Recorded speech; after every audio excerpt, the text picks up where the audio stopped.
Assalamualaikum warahmatullahi wabarakatuh, rekan trader Indonesia dimanapun berada. Kembali lagi seperti biasa rekan trader, bersama saya Maurits, analis dari Amarket. Kita akan memulai lagi minggu yang sangat luar biasa. Hari Senin tanggal 26 Juni tahun 2023. I love Monday, Senin yang luar biasa, Senin yang penuh dengan kesibukan. Tapi di tengah kesibukan itu yang sedang kita lakukan, sempatkanlah sedikit waktu untuk bisa menerima informasi dari saya, analisa yang saya berikan, supaya bisa menjadi sedikit masukan terhadap trading yang akan dilakukan oleh rekan trader semuanya. Rekan trader semuanya, minggu yang sangat luar biasa. Pada minggu ini kita akan ada lagi pidato dari Gubernur Sentral Bank Amerika. Kalau nggak salah hari Rabu dan hari Kamis ya, kalau tidak salah. Hari Rabu dan hari Kamis nanti akan ada pidato lagi. Pidato ini sudah barang tentu akan mempengaruhi arah pergerakan dolar ya, karena akan melanjutkan lagi kebijakan tentang kenaikan tentang suku bunga yang akan diterapkan. Apakah dia lebih ke hawkish atau dia stagnan? Nah, akibat dari kebijakan-kebijakan ini bisa kita lihat bahwa sangat mempengaruhi pasar yang akan terjadi. Untuk hari ini rekan trader seperti biasa memulai minggu yang sangat luar biasa ini, pasangan mata uang pada prinsipnya mengheningkan cipta. Pertama, tidak ada berita-berita besar yang memang benar-benar mendorong arah pergerakan yang terjadi ya, karena untuk sementara ini berita besarnya tidak ada, nanti mulai besok sampai hari Jumat ya. Oleh karena itu rekan trader, saya mencoba ya mereview, menganalisa, memberikan arahan atau kita sedikit berbicara tentang tema pada hari ini. Dan tema yang saya angkat pada hari ini masih tetap ada hubungannya dengan dolar Amerika, yaitu sikap hawkish Bank Sentral membebani kenaikan emas. Pada prinsipnya rekan trader ini bukan dolar Amerika tapi emas sih. Biasanya saya bilang ke A, nggak taunya dia ke B. Enggak rekan trader. Rekan trader, sikap hawkish Bank Sentral membebani kenaikan emas. Ini adalah tema yang sangat luar biasa yang memang saya coba angkat buat rekan trader semuanya.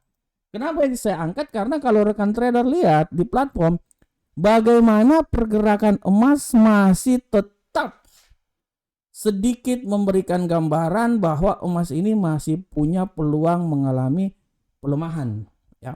Kalau kita lihat rekan trader ya, kita lihat analisa mingguan aja. Nah, kalau kita lihat rekan trader, emas ini pada minggu kemarin ya, bagaimana dia turun ya dari sekitaran 1958 lah, di atas 50 ya, sampai ditutup ya pada hari Jumat kemarin, walaupun terjadi penguatan di sekitaran 1913.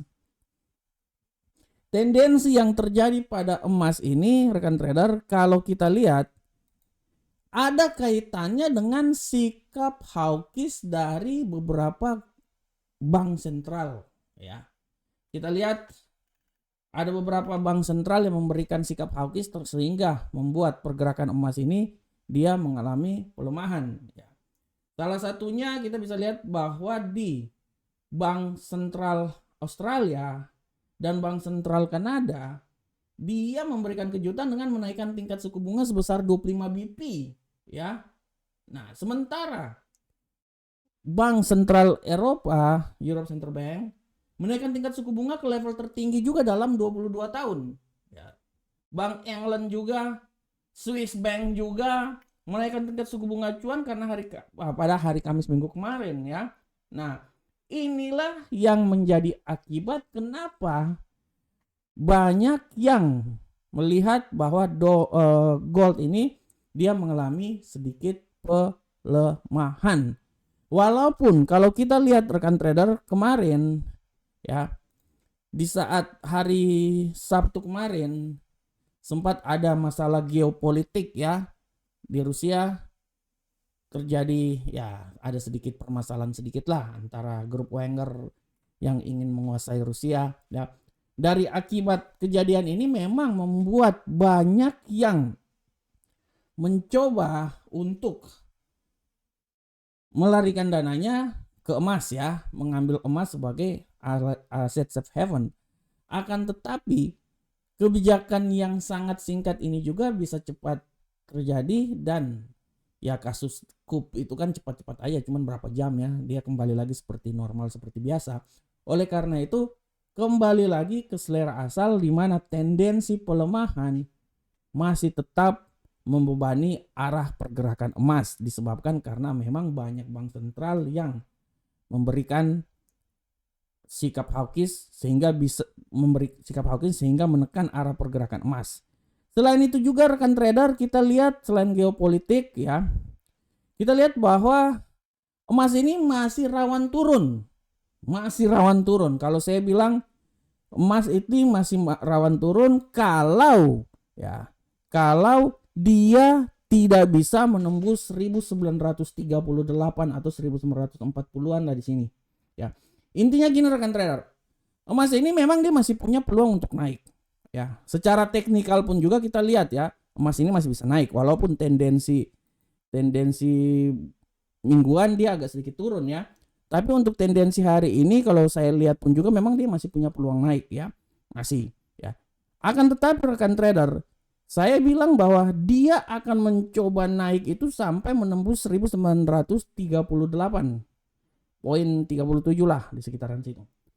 Sebagai batasan untuk menguji ya bagaimana arah pergerakan emas. Apabila dia tidak bisa sampai ke arah tersebut, artinya emas masih tetap punya peluang mengalami pelemahan, terutama dalam minggu ini sampai ke level 1902 atau bisa keluar dari 1900-an. Oleh karena itu sekali lagi saya bilang buat rekan trader ya, arah pergerakan emas ini nanti ya semakin diperkuat lagi oleh rekan trader. Lihat di kalender ekonomi pidato dari Gubernur Central Bank Amerika nanti pada hari apa nih, saya lihat dulu. Nah, pada hari Rabu ya, pidato yang pertama, dan pidato yang kedua itu pada hari Kamis. Nah, kedua pidato ini yang akan benar-benar mempengaruhi arah pergerakan pasar dan bisa membuat arah pergerakan emas ke arah mana. Kalau di minggu kemarin waktu pidato hari Rabu membuat emas agak sedikit mengalami penguatan ya, karena dolar tertekan. Akan tetapi hari berikutnya, hari Kamis, bagaimana pidato ini membuat dolar Amerika itu terbang tinggi rekan trader. Sehingga membuat emas semakin tertekan dan terus tertekan. Karena memang waktu di pidato itu memang dibilang bahwa jeda terhadap kenaikan tingkat suku bunga, tapi di hari kedua dibilang bahwa kenaikan tingkat suku bunga masih akan terjadi selama 2 kali lagi dalam tahun ini. Sehingga dari sini aja tendensi hawkish masih ada dan membuat arah pergerakan emas semakin tertekan. Oleh karena itu rekan trader, sekali lagi saya mau bilang buat rekan trader semuanya bahwa emas memang masih punya peluang untuk mengalami pelemahan. Tapi itu disebabkan karena sikap hawkish dari beberapa central bank di dunia ya. Akan tetapi kita akan melihat pada hari Kamis nanti dan hari Rabu nanti bagaimana pidato dari Gubernur Central Bank Amerika Jerome Powell. Disitulah kita akan bisa melihat bahwa arah pergerakan emas yang sesungguhnya untuk minggu ini akan bergerak kemana. Tapi saya masih bisa bilang bahwa dia akan berusaha turun ya minimal sampai di 1900-an ya. Itu adalah batas terendah 1913 ya, itu menurut saya ya adalah batas terendah. Dan dia akan berusaha naik asal bisa melewati level 1938. Oke rekan trader, demikianlah analisa tema kita pada hari ini ya, tentang sikap hawkish yang menyebabkan emas agak membebani kenaikan emas ya. Selanjutnya kita akan masuk ke analisa teknikal kita. Seberapa besarkah analisa teknikal kita pada hari ini? Rekan trader, kita mulai seperti biasa dari indeks dolar Amerika. Pergerakan dari indeks dolar Amerika hari ini rekan trader sudah sangat jelas. Kita lihat di sini bahwa indeks dolar Amerika hari ini agak sedikit mengalami pelemahan setelah hari Jumat kemarin dia sempat melewati level yang sangat luar biasa di 102.762. Hari ini dia agak sedikit melemah pada hari ini, dan sekarang ini dia telah melewati sampai di sekitaran 102.352 lah, sekitaran situ ya. Nah, dengan tendensi pelemahan yang terjadi pada indeks dolar Amerika, saya bisa bilang bahwa dia ini masih bisa saja melemah. Ya paling maksimal itu menurut saya pelemahan terjadi itu masih bisa sampai di sekitaran 102.259. Itu masih bisa terjadi rekan trader, dan saya pikir memang dia masih bisa terjadi sampai daerah situ. Dan kalau terjadi penguatan, ya saya bisa bilang bahwa penguatan yang paling sempurna ya palingan sampai di 102.472. Itu adalah arah pergerakan yang terjadi pada indeks dolar Amerika saat ini ya. Selanjutnya rekan trader, kita akan pindah ke USD yen Jepang. Euro USD. Seberapa besarkah arah pergerakan dari Euro USD? Pergerakan dari Euro USD pada saat ini sudah sangat jelas. Kita bisa lihat rekan trader semuanya bahwa Euro USD memiliki tendensi yang agak sedikit wait and see, mengalami pelemahan, bearish. Kita lihat apakah bearish ini masih bisa terus berlanjut atau dia bisa kembali lagi ke bullish. Rekan trader, kalau saya lihat memang tendensi saat ini dia memang benar-benar wait and see, melihat apa yang terjadi. Walaupun tendensi bearish masih bisa saja terjadi, saya bisa bilang bahwa bearish ini akan mencoba sampai di level 1.0876796 ya. Bagaimanakah kalau terjadi penguatan? Kalau terjadi penguatan, saya bisa bilang bahwa dia bisa menguat sampai di level yang paling masuk dalam logika saya itu seputaran 1.09199. Oleh karena itu, disinilah arah pergerakan yang akan terjadi pada Euro USD antara 1.08796 sampai 1.09199. Selanjutnya rekan trader, kita masuk ke pound sterling. Bagaimana pergerakan pound sterling? Pergerakan pound sterling saat ini rekan trader kita bisa lihat dengan jelas bahwa pound sterling memiliki tendensi yang sangat kuat bullish, dan kita lihat hari ini kemungkinan bullish masih sangat kuat rekan trader terjadi ya. Saya bisa bilang bahwa bullish ini memang dia akan mencoba naik sampai level paling tertinggi di seputaran 1.27600. Akan tetapi saya lebih sepakat kalau bullish ini akan mencoba naik ya, kalau saya bilang ya akan mencoba naik sampai di seputaran 1.27544. Dan apabila terjadi pelemahan dia yang paling sempurna itu akan terjadi di seputaran 1.27053. Ini dia. Nah, ini dia. Walaupun tendensi kenaikan ya masih bisa saja terjadi ya.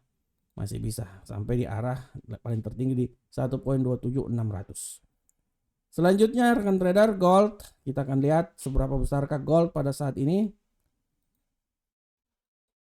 Pola pergerakan gold saat ini sudah sangat jelas. Kita lihat bahwa rekan trader semuanya, gold hari ini memiliki tendensi yang agak sedikit bullish.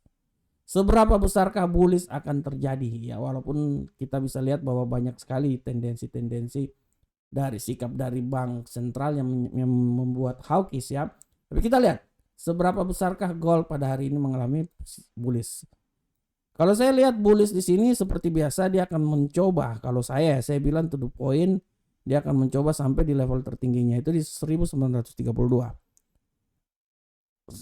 1938 adalah nilai yang paling tertinggi, tapi dia akan mencoba naik sampai 1932.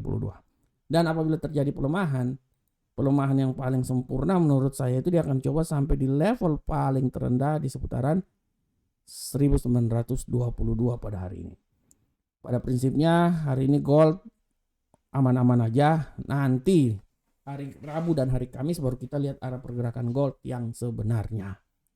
Oke, kita lanjut ke USD yen Jepang rekan trader. Pergerakan yang terjadi pada USD yen Jepang bisa dilihat dengan jelas ini bahwa USD yen Jepang memiliki tendensi yang bearish ya, sudah sangat terjadi bearish. Dia sudah melewati rentang harian yang saya buat, Dan saya berpikir dia akan mencoba turun sampai level yang paling terendah di seputaran 142.919. Ya masih bisa lah, saya pikir bisa sampai di bawah ya. Dan apabila terjadi kenaikan, ya kenaikan paling sempurna menurut saya itu di seputaran 143.605. Nah di sekitaran sinilah. Oke rekan trader, demikianlah USD Yen Jepang. Oke rekan trader semuanya, demikianlah analisa harian kita pada hari ini. Saya berharap semoga apa yang saya berikan ini memberikan sedikit masukan terhadap trading yang akan dilakukan oleh rekan trader semuanya. Akhir kata, Assalamualaikum warahmatullahi wabarakatuh. Sampai ketemu kita di pertemuan berikutnya. Salam profit Indonesia.